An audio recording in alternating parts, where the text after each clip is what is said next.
شدید بے سکون، بے چین، مضطرب، الجھے خیالات، سخت بیمار، سخت کمزور، مالی مشکلات کا شکار لوگ، جسمانی بیماریوں سے لڑنے والے لوگ، اور رشتہ داروں اور احباب اور ان کی بے وفائیوں کا شکوہ کرنے والے لوگ، اگر ان ساری تکلیفوں سے نکلنا چاہیں تو حل ایک ہی ہے، ادھر ادھر نہ دیکھیں، اپنے رب کی رحمت کی طرف دیکھیں، اپنے کریم مالک کے کرم پر توجہ کریں، اور یہ ذہن بنائیں کہ کتنا بھی بیمار ہو، جب رب شفا دینا چاہے کوئی کتنا۔ اور پھر حضور نے ایک بات ارشاد کی، کچھ باتیں ایسی ہیں جن کو بیان کرتے ہوئے نا گہرائیاں ساری ختم ہو جاتی ہیں کہ اس سے زیادہ گہری بات کیا ہو سکتی، رانائیاں اور رنگ سارے مان پڑ جاتے ہیں کہ اب اس میں جلوے اور کتنے بھرے جا سکتے تھے۔ ساری انسان کی سوچیں اور وسعتیں اچانک سمٹنے لگتی ہے کہ یار اتنی بڑی بات،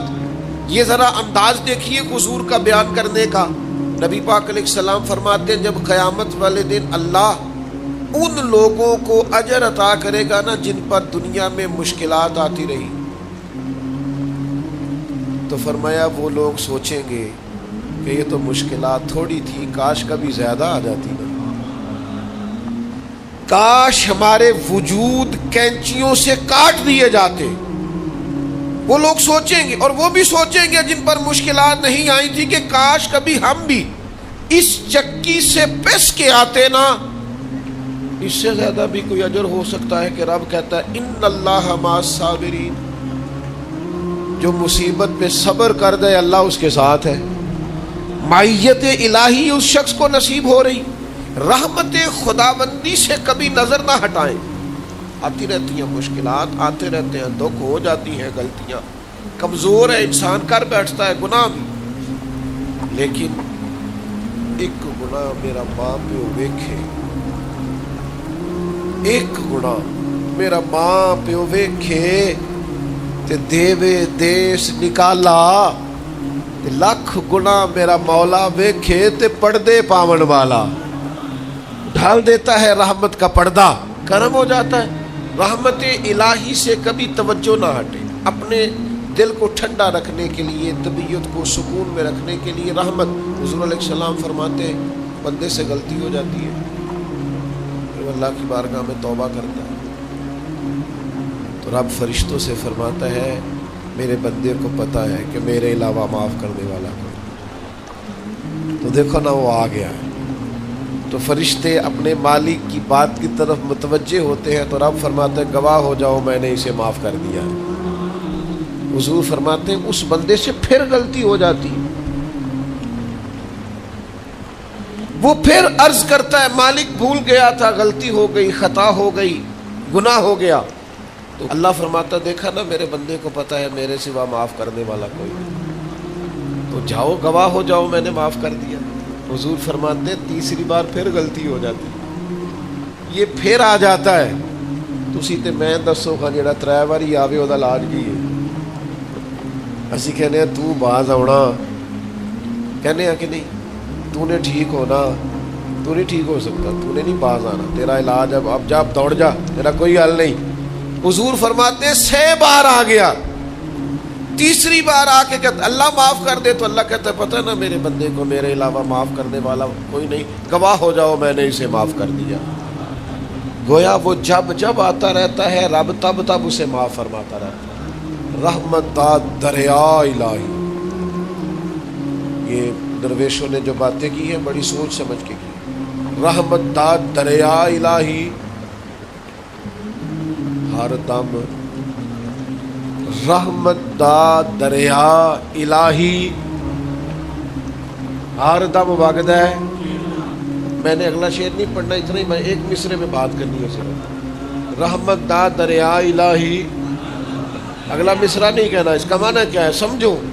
درویش کہتے ہیں ایسا نہیں ہوتا کہ کبھی کبھی رحمت ملتی ہے، ہر دم وگدا ہے تیرا، رحمت دا دریا الہی، ہر دم ہر دم دم دم ہر دم وگدا تیرا، بس جے وچوں ایک قطرہ بخشے نا مینوں بھی تے کام بن جاندا ہی دم دم ہر دم سے بندے کو اللہ کی رحمت ملتی ہے، ہر وقت کرم ہوتا ہے، ہر وقت۔ اس کے لیے تو نہ کسی جگہ کی پابندی ہے، نہ وقت کی پابندی ہے، نہ یہ ہے کہ وہ اس وقت میسر ہے اور معاذ اللہ اس وقت میسر نہیں، نہ اسے اونگ آتی ہے نہ نیند آتی ہے۔ صبح بھی کرم، شام بھی کرم، وہ ہر وقت رحم ہی رحم فرماتا ہے۔ اور حضور فرماتے ہیں جب اس نے مخلوق بنائی تھی نا، اسی وقت اس نے اپنے عرش پہ لکھ دیا تھا، لوگوں میرا غضب زیادہ نہیں، میری رحمت ہی زیادہ ہے۔ جس نے بنانے سے پہلے کہا تھا، بنانے سے کروں شکر کتنا اور فخر کتنا کروں، تیرے کرم نے مجھے فائز المرام کیا اور بنا کے سید عالم کا امتی مجھ کو گناہ سے پہلے ہی بخشش کا انتظام کیا۔ جب حضور کا امتی بنایا تھا نا تو گناہ تو بعد میں کرنے تھے نا، امتی بنا کے بخشش کا بندوبست پہلے کر دیا ہے۔ بخشش کا بندوبست میں زیادہ نہیں کھول سکتا اس بات کو، غلطی بعد میں ہونی ہے، بخشش کا بندوبست پہلے۔ اور حضور فرماتے ہیں رب نے مخلوق بنائی تو یہ لکھ دیا کہ لوگوں یاد رکھنا غضب زیادہ نہیں ہے، رحمت ہی، تمہیں کرم ہی زیادہ ملے گا۔ اچھا حضور نا کئی طریقوں سے اس رحمت کو بیان کرتے ہیں، کئی زاویوں سے، کئی مختلف انداز سے اللہ کے کرم کو لوگوں کے سامنے اجاگر کرتے ہیں۔ حضور علیہ الصلوۃ والسلام کے سامنے نا ایک جنگ کا موقع تھا تو ایک عورت کا بچہ گم ہو گیا۔ یہ نا ساری گھنٹیاں بج جاتی ہیں اگر کوئی بچہ گم ہو جائے، جتنی گھنٹیاں ہوتی ہیں نا، دل کی بھی، روح کی بھی، کانوں کی بھی، ساری گھنٹیاں ہی، مطلب آپ فوری طور پر جو لٹک جاتے ہیں نا زمین آسمان کے بیچ کے، بچہ بڑی دیر سے مل ہی نہیں رہا، وہ جو ایک وقت ہوتا ہے نا وہ پل صراط پہ گزرتا ہے، یہ آسان ڈاکٹر کہہ دینا رپورٹ کرا لو مجھے فلانے سخت موذی مرض کا ڈر ہے، وہ رپورٹ کرانے کے بعد جو اس کے نتیجے کا انتظار ہوتا ہے نا، وہ جو کرب ہوتا ہے وہ خطرناک ہوتا ہے۔ آپ بات کو سمجھیں، انسان کو محسوس ہو کہ میرے جگر کا پارا، میرا ٹکڑا، میرا بیٹا مل نہیں رہا، تو کیفیات کا رنگ اور ہو جاتا ہے۔ یہ ایک وارفتگی ہے نا، بچے کے ساتھ پیار ہے۔ ایک جنگ کا موقع تھا، نبی کریم صلی اللہ تعالی علیہ وسلم تشریف فرما ہے، ایک عورت کا بچہ گم ہو گیا، وہ بڑی بے چین ہے، بڑی نڈھال ہے، بڑے کرب میں ہے، تڑپتی ہے، کبھی ادھر بھاگتی کبھی ادھر بھاگتی، کبھی اس سے پوچھتی کبھی اس سے سوال کرتی، تلاش رہی ہے اپنے بچے کو۔ تو یہ سارا منظر، یہ ساری تصویر لوگوں کی آنکھوں کے سامنے،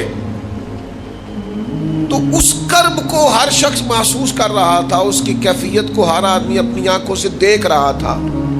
اللہ کے حبیب علیہ الصلوۃ والسلام نے عین اس وقت جب لوہا پورا گرم ہو گیا، ذہن پورے تیار ہو گئے، تو محبوب نے ایک مسئلہ سمجھایا۔ حضور فرمانے لگے بتاؤ نا، اگر اس خاتون کو اس کا بچہ مل جائے جو اتنی تڑپ رہی ہے تو کیا اس بچے کو آگ میں ڈال دے گی؟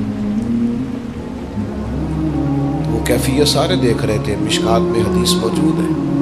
عرض کی یا رسول اللہ، سوال ہی نہیں پیدا ہوتا، اس کا جو درد ہے، اس کی جو تڑپ ہے، اس کی جو کیفیت ہے، وہ تو کچھ اور پتہ دیتی ہے۔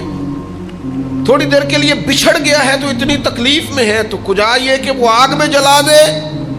جب ذہن یہاں تک تیار ہو گئے، لوگوں کا ذہن یہاں تک تیار ہو گیا، تو اب میرے کریم محبوب کی آنکھوں میں آنسو آئے۔ اب حضور نے رحمت الہی کا جھونکا لوگوں کو دیا۔ کریم فرمانے لگے جتنا یہ اپنے بچے سے پیار کرتی ہے نا، رب کریم اس سے بڑھ کر اپنے بندے سے محبت فرماتا ہے۔ بس یہاں بات محبوب نے بند کر دی، یعنی فرمایا کھولتے رہنا۔ مانا کیا ہے کہ اگر یہ نہیں نا دوزخ میں پھینکنا چاہتی اپنے بچے کو، تو رب بھی اپنے بندوں کو سزا نہیں دینا چاہتا، وہ بھی انہیں دوزخ میں جلانا نہیں چاہتا، وہ بھی انہیں سزائیں دینا نہیں چاہتا۔ بھائیو یاد رکھیے گا اور سمجھیے گا، اپنی توجہ ہر وقت اپنے مالک کے کرم کی طرف رکھیں۔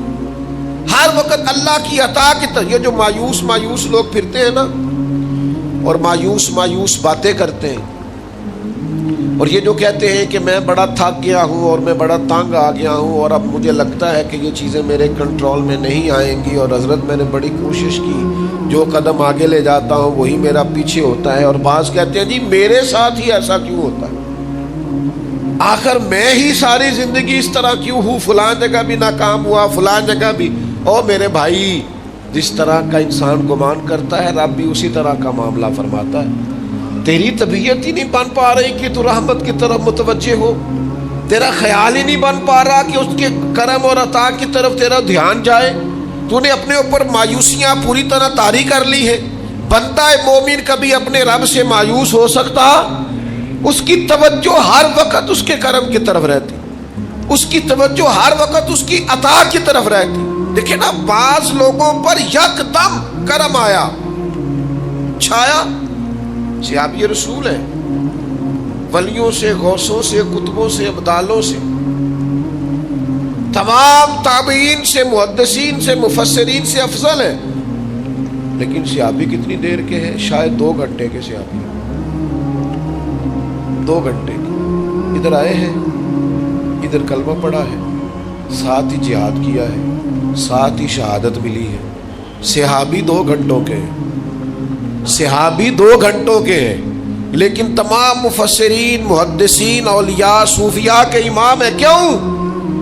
اس لیے کہ کرم کرنے والا کرم کرتا ہے. اس نے جاتے جاتے ایسا کرم کیا ہے کہ 2 گھنٹے کے اندر اٹھا کے امت کا امام بنا دیا ہے. یہ تو رحمت کی برکھا ہے، یہ کسی وقت بھی برس جائے گی. یہ تو کرم ہے. دیکھیں نا، ان لفظوں کا آپ ذرا حسن دیکھیں. نبی کریم علیہ السلام فرماتے ہیں بندہ ساری زندگی جہنمیوں والے کام کرتا ہے، دوزخیوں والے کام کرتا ہے، سزا والے کام کرتا ہے، لیکن جاتے جاتے نا کوئی ایسا جملہ بول دیتا ہے آخر میں کہ اس کی ایک بات کی وجہ سے نا اللہ اس کے لیے جنت کا فیصلہ فرما دیتا ہے. ایک بہت بڑا ظالم گزرا ہے تاریخ اسلام میں، بڑا ظالم تھا، اس کا ظلم بہت زیادہ تھا. لیکن حضرت انس بن مالک فرمایا کرتے تھے یہ اس کی ایک بات بڑی مجھے عجیب لگتی ہے. اس نے آخر میں ایک جملہ کہا تھا، ظالم بڑا تھا، اس نے آخر میں ایک جملہ کہا تھا. اس نے کہا تھا مالک میں نے ظلم کیے پر میں شرمندہ بڑا ہوں، اور یہ لوگ مجھ سے کہتے ہیں کہ میرے گناہ تیری رحمت سے زیادہ ہیں. مجھے بتا میرے گناہ تیرے کرم سے زیادہ تو نہیں؟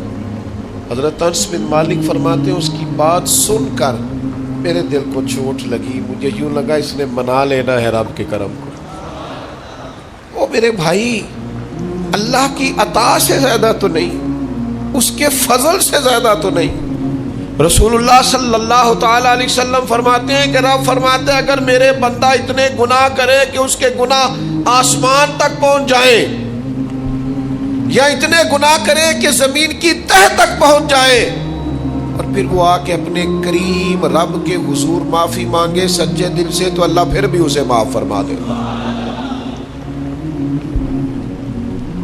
شرط اتنی ہے کہ تو آتا ہی نہیں، تو معافی مانگتا ہی نہیں، تو پھر بھی لوگوں کو مناتا ہے، اسے مناتا ہی نہیں جسے منانا چاہیے.